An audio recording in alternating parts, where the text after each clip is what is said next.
Good afternoon, Writing Texan here. We are going to go meet one of my subscribers. His YouTube handle is ArtieD1807. His name is Arthur, and we're going to find out it's a small world.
I grew up, I graduated in 72, and you know, whenever you started your channel, and I noticed a couple times you'd say, I've lived around here all my life. Right. I said, well, heck, I gotta know him, or at least know who his relatives are. Here's a way to know him. You know the Trotters? Yes. They're his cousins. Okay. His mom was a Trotter. Which one of your? Melissa. Okay. Melissa was my grandmother. Okay. Yeah, Melissa was his grandma, and then his mom's name is Christine. Yes. Oh my gosh. Small world? Small.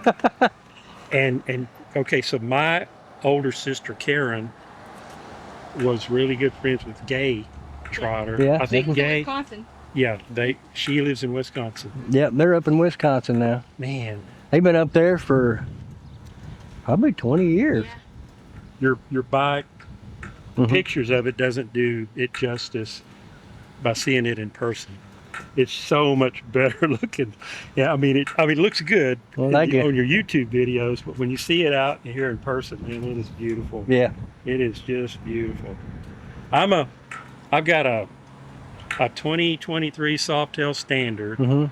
I've got a 2012 Sportster 883 Superload, and then I got a 2015 Triumph America LT. So I got smaller, like all three of my motorcycles put together wouldn't be worth what yours is worth, but Nah, she knows. but oh man, that is just a beautiful bike. Hi y'all folks, come on in. I'll be right there. All right. Are you running this? Yeah, I just volunteer every once in a while. Okay. So yeah, come on in and look around. I've got some other visitors. Well, Yeah, I worked here you go. across there. That's my business card. You worked where? Right there at Blackie's. You worked at Blackie. I managed Blackie's And? for 9 years. Yeah. There's a sticker. Well, you know, I went there from time to time, maybe like once every 6 months, because Okay. when I'd save up money for a steak, and then call in and actually get a reservation. Yeah. Yeah. That was me you were talking to. Yeah. Okay. All right. And so I sure missed that too. Yeah. I We sure do did them miss at that. Loco once a month now, but I saw your YouTubes of the Loco. I've never been there, but I hear it's the same way. You got to get there early, or you. Yeah. Yeah. Yeah. Yeah. So I would. Well, guys, come on in and let me Okay. show you around. The only time I've ever ate at the Loco is when we play music out there. Me and my running buddy Gary Anderson, he lives here, Okay. and we go out and we do. I play fiddle and bass, and he plays guitar and sings and harmonica, and we'll go out and do a 3-hour show out there every once in a while. Wow. That's great. I'll have to put it on the bucket list. Okay. Well, All right. come on in and I'll Yep, check we will. with my other guests. All right. This is another place I haven't been. I didn't even really realize Walnut Springs had a museum. It's a railroad museum, so we're going to kind of get a tour about it here in a little bit. We need those now. What's that? Wish the kids in the grocery store so they don't get away.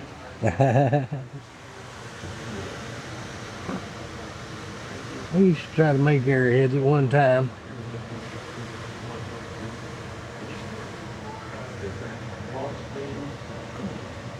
Always like going to hunting airheads.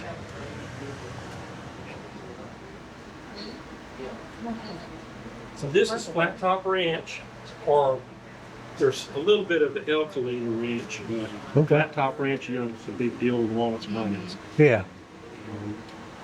I don't know if you remember Wayne, if you knew Wayne Van Winkle. This is a Yep. young Wayne Van Winkle working on the Flat Top Ranch. Okay. Sure is. That's cool. There's a senior in high school a few years ago wrote this, you know, you've seen these what ifs, Mm-hmm.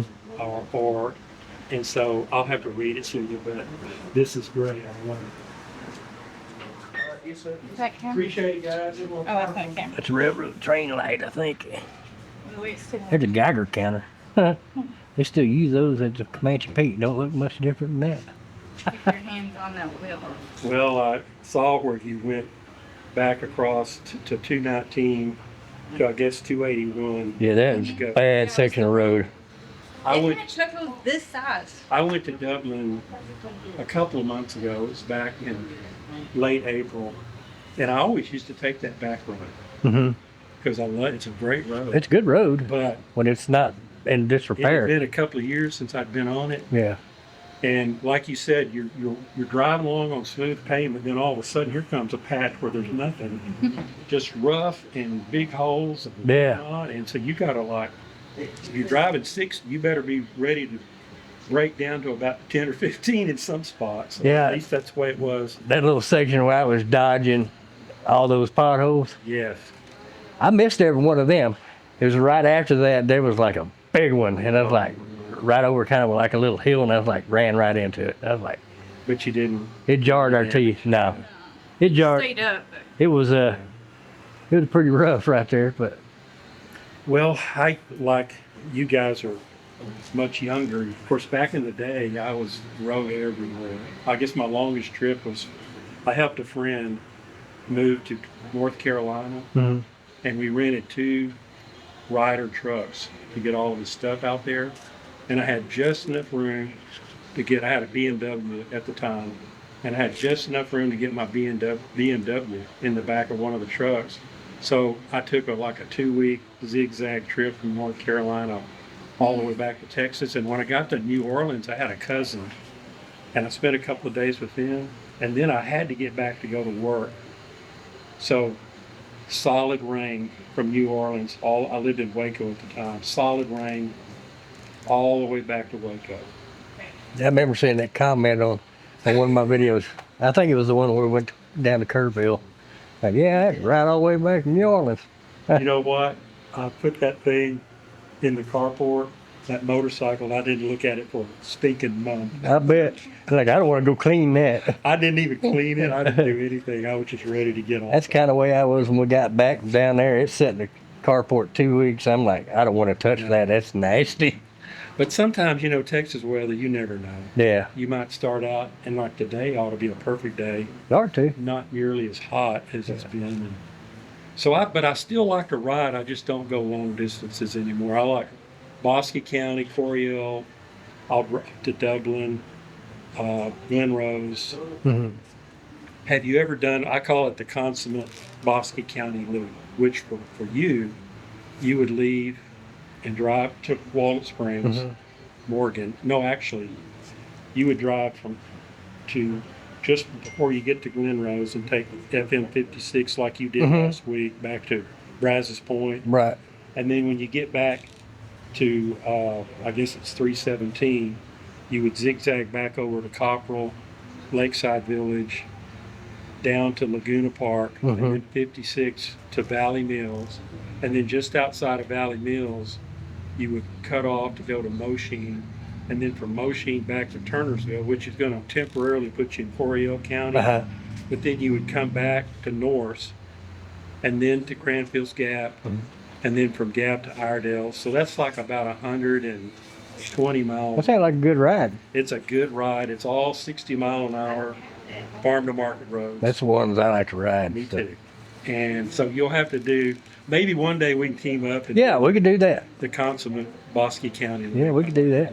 And I'll always, like on the loop, I'll always stop at a roadside park somewhere, or Katy Park, or the Horny Toad, Yeah. or somewhere like that, just to break up the trip a little bit. Okay.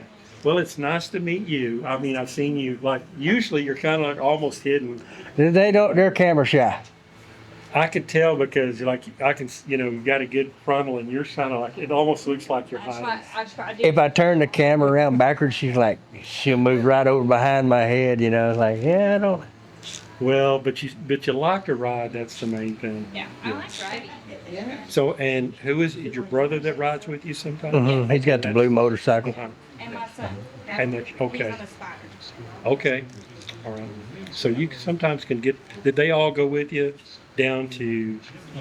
My brother did, and his wife, and at the time my son didn't, but he's been down there before. Okay.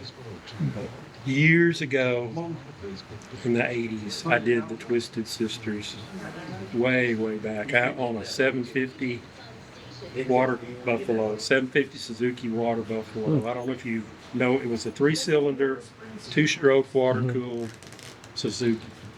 Okay. And so my brother, who's deceased now, I would buy that motorcycle with him, and 6 months later, he'd buy it back. And we changed back and forth 7 or 8 times. And then one evening, he was going out to see his girlfriend on a gravel road that had a 90-degree curve, and he wasn't paying attention. And he hit that 90-degree curve, probably going 60 miles an hour. So he went through the barbed wire fence. And it's funny, it did not break a bone in his body, but if you ever saw the movie The Great Escape, where Steve McQueen jumped and he got caught, that's the way my brother was ripped up. I bet. By all the barbed wire. Just ripped up, stitches everywhere. I traded my Road King for my Softail Standard in April, and I'm thinking, okay, did I do the right thing or not? Because that Road King is so comfortable. Yeah. And your bike, I'm sure for a big bike, it handles great. That thing is nimble. The Road King, that little sports truck guy, I can't say that it handles any better than that Road King did. I mean, I was just always impressed with the way that Road King took curves. Yeah, they ride good. Because I had a Road King and I traded in for that one. So. Yeah, but I thought, okay, I'm going to downsize a little bit. I'm kind of staying close to home. Right. And I've always liked those Softail Standards. But, I'll get on it, and after about 50 miles, I'll say, I kind of wish I had the Road King back. Right. Yeah, wish I had it back. But you know what I was thinking when you went to the old Brazos River Bridge and you saw those locks? Well, y'all going to have to go back and put them. That's what I told her. I said, we're going to have to get us a lock and go put on that bridge. First, because we went that way a lot in 2020 when I had to go to Cleveland for radiation, and we kept passing that bridge, and I kept seeing bunches of flowers, where people, memorials, and then we go out there and there's locks. I'm like, what do the locks mean? But he knows now. We know now. I only learned a couple of years ago. My daughter told me what they were. Yeah. Some guy commented that every time he drives through slow, looking for your motorcycle. Oh, that was the bogey bikers? Yeah, oh, okay. Yeah. They're never going to find it. Okay. Yeah. It's, Well- they measured the carport, but... Is he a pretty cool guy? Yeah, he's great. I had something going on. I thought about riding over there that evening, but something was happening and I didn't get to go. I'm glad we did. It was a nice night. Yeah. That night, his brother and his wife and my son and his girlfriend, we all went. Next October, I'll let you know. Well, actually, in this October, De Leon, it's called the Tin Can Picnic. The Tin Can was the nickname of this railroad, the Texas Central Tin Can. So we have a reunion of sorts every year. It's going to be held in De Leon on October 25th. That might be a good run. Yeah. I wanted to come out because there's a really cool antique car museum in De Leon to check out. And then just the railroad festivities and all. So you ought to come out. It's on a Saturday morning at 10 o'clock. Okay. And Yeah, Saturdays are tough for me because I work. Oh, I work. Sometimes I can get off at noon, which I did today. So. gotcha. So don't know if I'll ever go back down to anything like Bandera or Twisted Sisters or anything like that. Yeah. But I've been there and I've done it. Yeah, It's pretty country down there. it's beautiful. It's beautiful. And when my brother was alive, you know, every year we would go out to Big Bend, the Davis Mountains, up through the Guadalupe Mountains to Carlsbad. And we did that every year for like 10 years in a row. That was a great trip.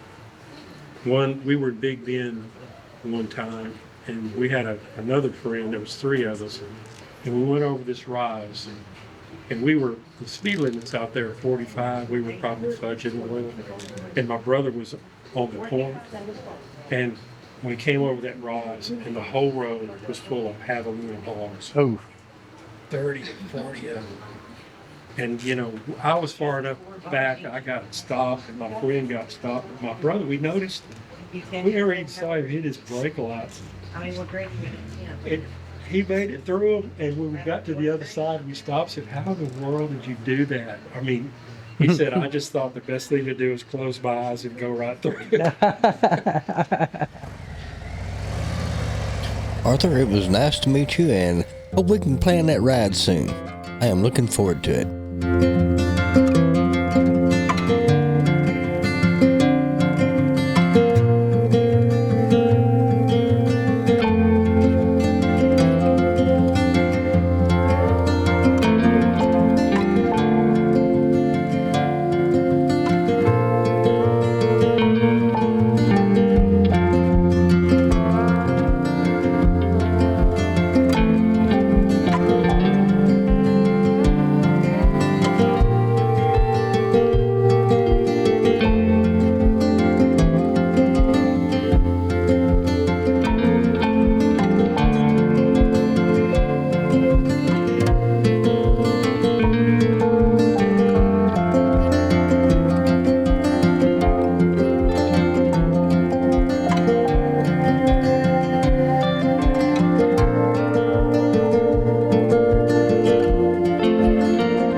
Hope you've enjoyed watching this video just as much as we had fun making it. Please like and subscribe to my channel. And until next time, Writing Texan here. Keep the shiny side up.